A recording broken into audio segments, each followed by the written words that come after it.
You're listening to Below the Surface, brought to you by AbJack Entertainment. Be sure to check out some of the other great true crime podcasts from this network, including The Murder in My Family, Missing Persons, DNA ID, Scene of the Crime, Zodiac Speaking, Beyond Bizarre True Crime, Campus Killings, and Killer Communications. All of these podcasts are available for you to binge on right now, wherever you listen to podcasts. Subscribe where you're listening to this podcast so you don't miss an episode. A missing person, a strange death, a vanished vehicle, a series of unanswerable questions. In so many true crime mysteries, the answers remain elusive. But in many instances, the clues lead right to the water's edge, and sometimes the truth lies below the surface. Welcome back to Below the Surface. I'm your host, Olivia, and today I'm unpacking the 2014 drownings of a New Orleans couple, Kenneth and LaKieffa Joseph. They went missing on February the 19th of 2014, and no one could have predicted the twists and turns their case would take before their bodies emerged in the Intracoastal waterway several weeks later. Let's dive in. While there is very little public information available on the Josephs, we do know that the couple met as teenagers and became high school sweethearts in their hometown of St. John the Baptist Parish. Upon graduation, LaKieffa joined the Navy, and after finishing her enlistment, she returned to St. John so that she and Kenneth could get married. The couple resided in Reserve, Louisiana, which is around 35 miles west of New Orleans on the east bank of the Mississippi River. By all accounts, they were happy together, and they were close with their family who lived nearby. On February the 18th of 2014, the Josephs borrowed a minivan from Kenneth's sister Aloysia, promising to bring it back the following morning.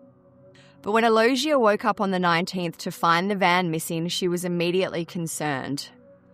Kenneth often borrowed her van, but he always brought it back early in the morning since he knew that she used it to get to work. He was never late.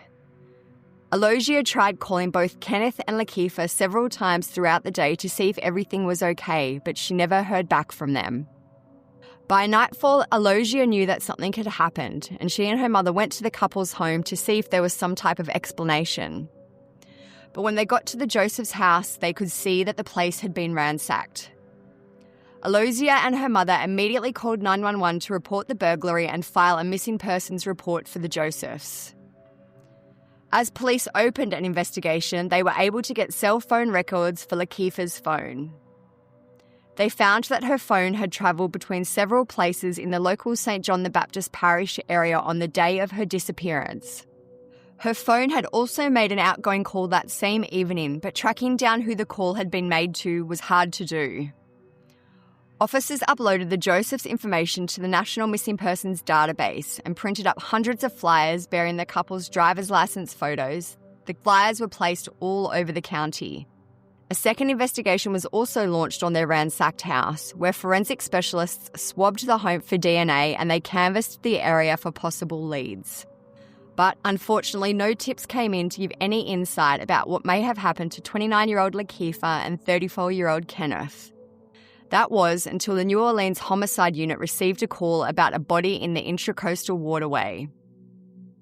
Located on the Gulf Coast of the United States, the Intracoastal waterway is an inland body of water stretching over 1,300 miles between Florida and Texas. Its harbour in New Orleans is ranked as the 5th busiest harbour along the waterway, filled with cargo ships and fishing boats. And while New Orleans has its fair share of homicides and other areas of high crime, bodies being found floating in the Intracoastal waterway are incredibly rare. On March 10 of 2014, when New Orleans Homicide received the call, they didn't yet know about the missing persons report for a couple 35 miles away. And when they brought the body to shore, it wasn't even possible to detect if it was male or female because it had been in the water for so long. The face had been mostly eaten away and the body was severely bloated. And a search of the clothing that was left did not reveal any identification. But the fact that the person had been murdered was clear to see. The ankles of the body were bound with a blue nylon rope. The New Orleans Homicide Unit contacted surrounding agencies for any missing person cases, and the St. John the Baptist parish area told them about the missing couple from reserve. The flyers revealed that LaKieffa had a tattoo on her back that spelled out Ken Ken. If the body found in New Orleans in the water had this tattoo, then they had found LaKieffa. And unfortunately for the Joseph family, the body in the water did indeed have the name Ken Ken tattooed on her back. But how LaKieffa had gotten into the waterway remained to be explained.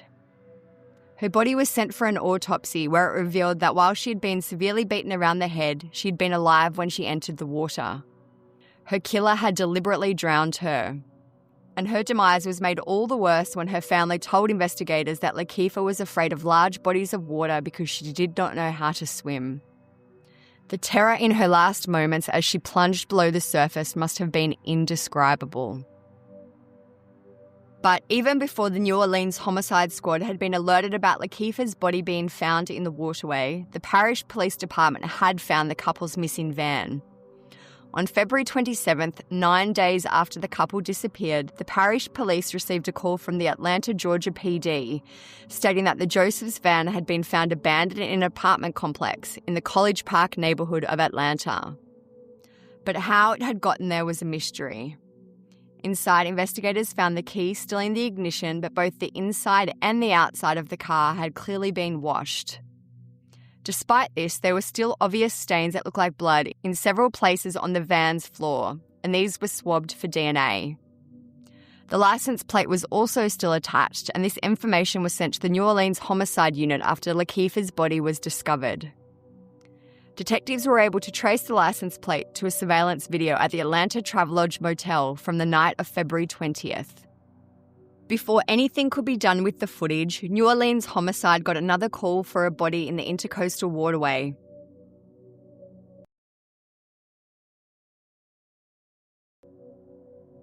On March the 24th of 2014, over 2 weeks after LaKieffa was discovered, her husband Kenneth was also pulled to shore. His body had been desecrated by marine animals, and his feet had been bound by the same blue nylon rope as his wife's. But in Kenneth's case, a 30-pound kettlebell had been tied to his legs, and his autopsy revealed that he too had been alive when he entered the water. With both of the Josephs found, investigators grappled with how many perpetrators may have been involved in a double drowning.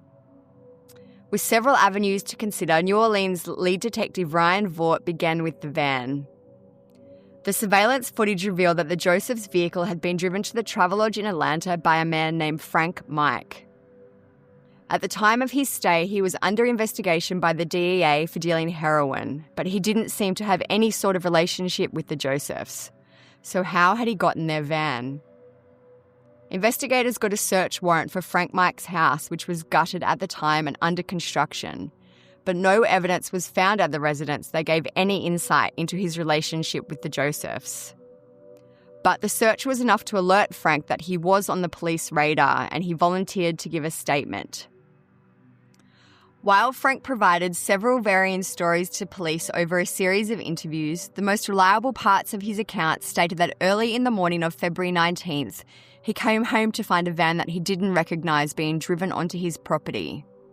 He claimed that his nephew, a man named Stephen Bradley, who was also a drug dealer, had been driving the van along with his friend Blue, and the two had been followed by a vehicle driven by another woman that Frank did not know. In her passenger seat was another of Stephen's friends named Horatio Johnson. Stephen told Frank he needed to leave the van for a day or two, but that he'd be back to get rid of it. It just so happened that Frank needed to pick up some larger items to resell at a flea market, and he asked Stephen if it was okay for him to borrow the van. Stephen told him to help himself, so Frank drove it up to Atlanta. However, when he got there, he noticed the stains on the floor, and when he called Stephen to ask what they were from, his nephew replied, "We were fighting a girl and a guy, and the girl fought too hard, so they hit her in the head with a weight, hence the blood." Frank claimed he thought Stephen was referring to a drug deal, and he didn't think much of it as he checked into the Atlanta Travelodge. However, while watching TV in his room, he told investigators he saw a news clip about the Josephs and that there was a photo of their missing vehicle. It looked exactly like the one he'd just parked in the motel parking lot.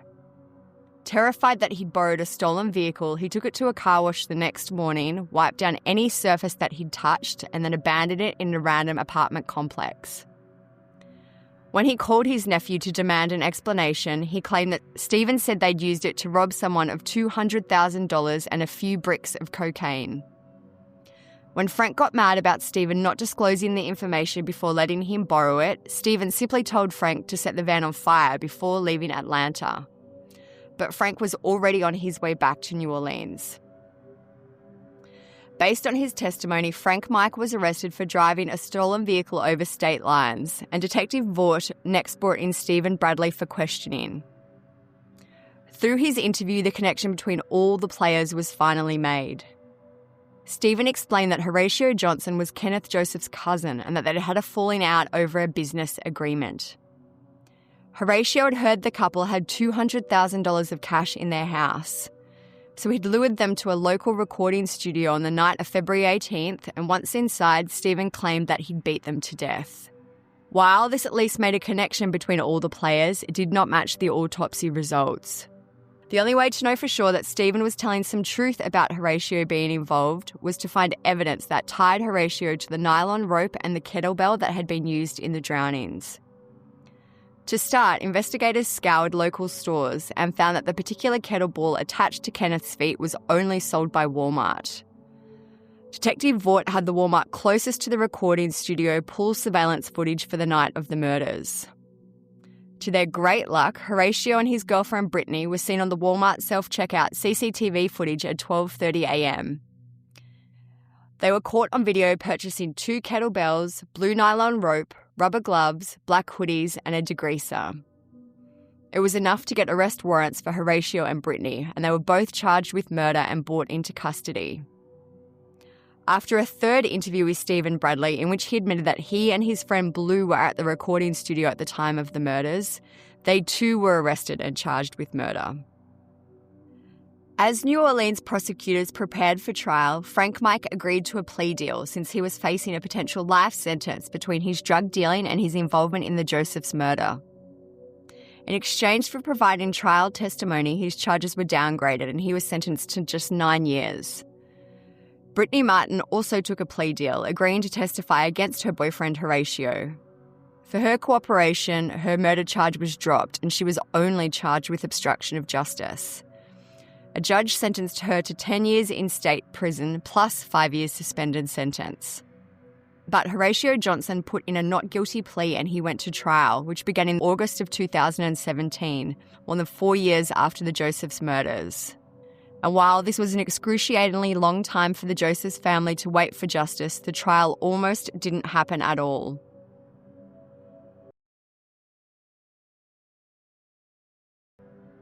The prosecution called their first witness, Stephen Bradley, to the stand. He had originally agreed to testify for the prosecution, but when he was called, he invoked his Fifth Amendment rights and refused to answer any questions. This almost caused a mistrial, but the Louisiana Supreme Court upheld the trial and allowed it to continue.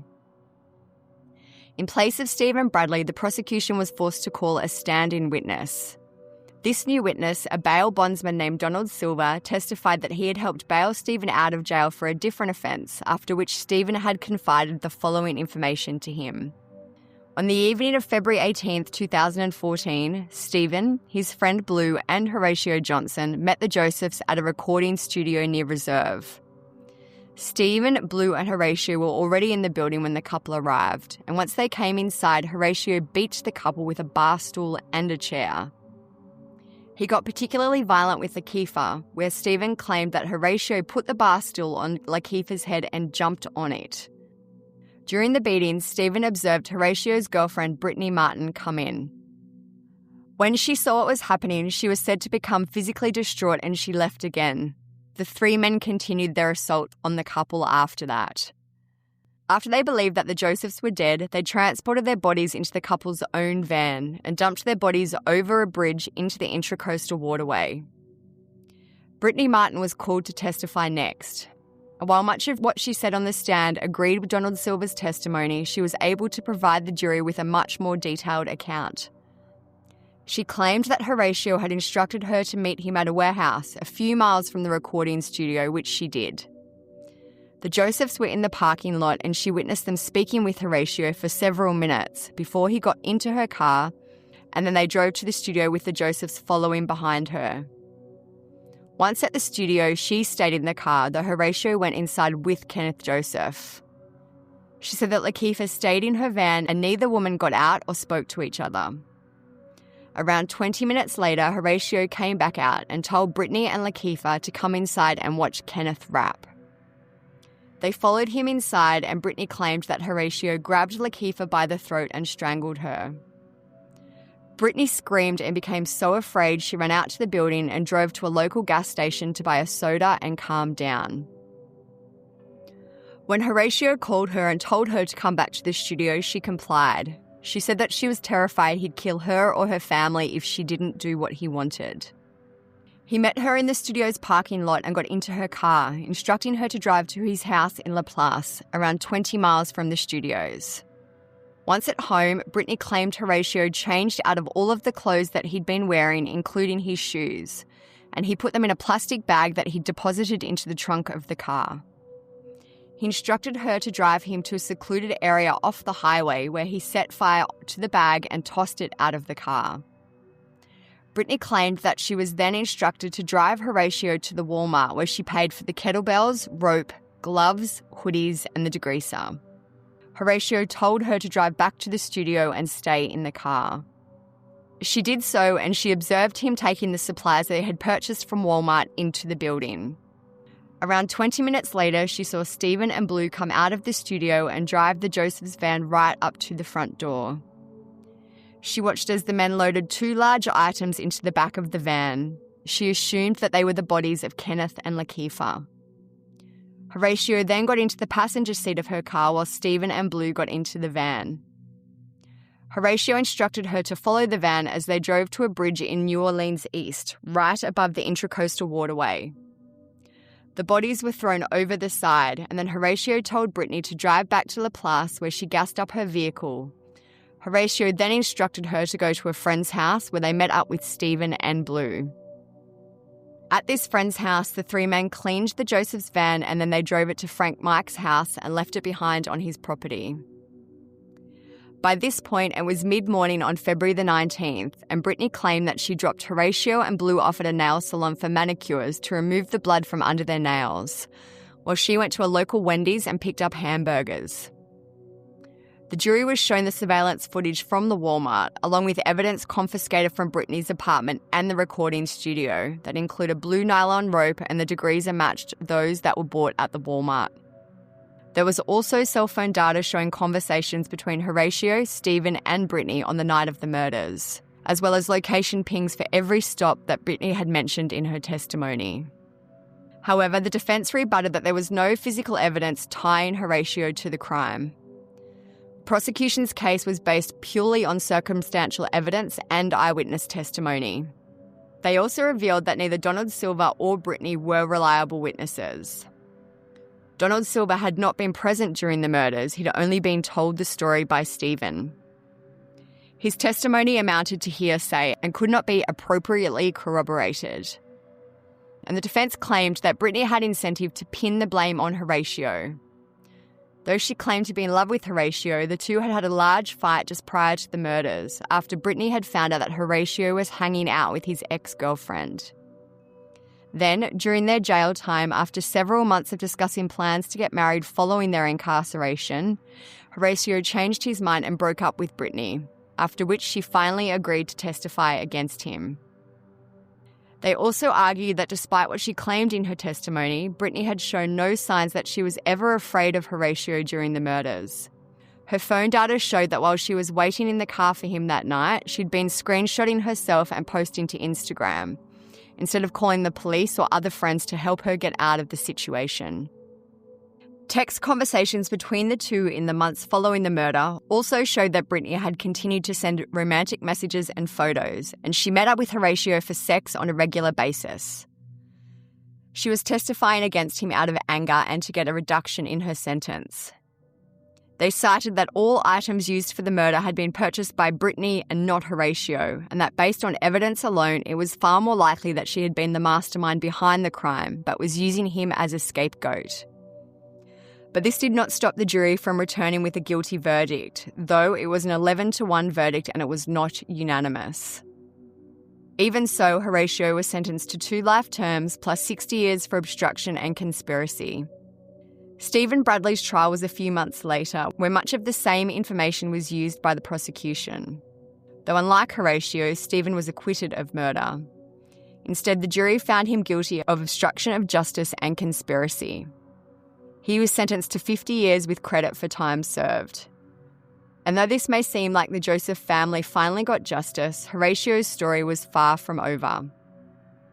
As many defendants do, Horatio appealed his conviction in 2019, citing that there had been grievous error, including insufficient evidence being presented at the trial, along with the fact that Brittany had violated a court order when she told the jury that he'd been imprisoned for manslaughter from 1998 to 2011.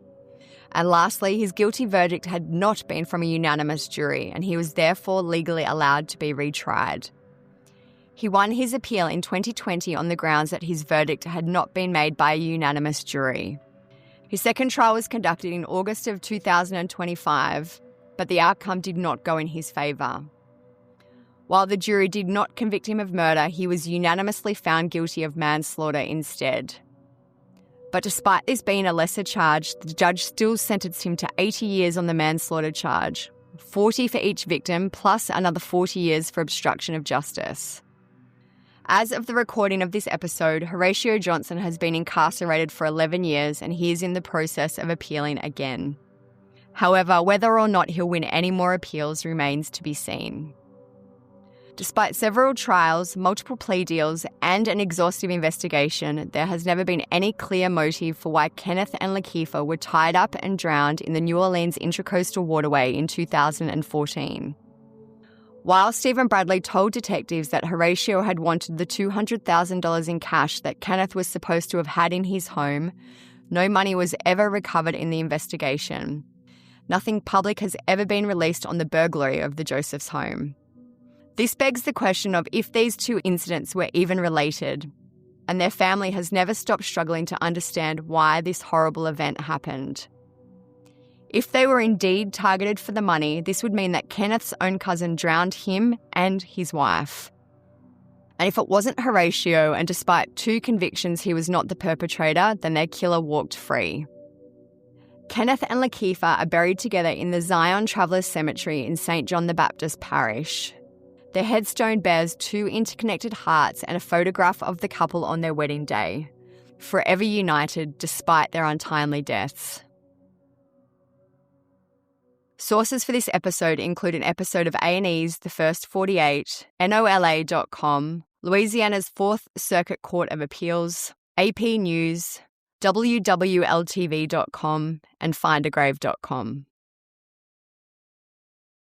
We'd love for you to follow us on social media. We're on every major platform, so search for us on your favourites, and we'll be sure to include links in the show notes. You can also find us on our website, belowthesurfacepodcast.net. If you'd like to show your support for this show and get your episodes early and ad-free, consider an AbJack Insider subscription through Apple Podcasts. For only $4.99 a month or $49.99 a year, not only will you get early and ad-free access to this show, but to every show on the AbJack network of shows.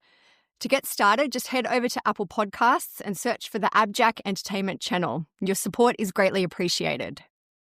Finally, we'd very much appreciate you leaving a rating or review on the platform you're listening to us now on. This will really help us grow and it helps new listeners to find the show. And please tell your friends about Below the Surface. Nothing beats word of mouth. We will see you back in 2 weeks with an all-new episode. Thank you all so much. Below the Surface is hosted and narrated by Olivia McKenzie, with research and writing by Abigail Belcastro, and it's produced by Mike Morford for AbJack Entertainment. Be sure to join us for the next episode of Below the Surface.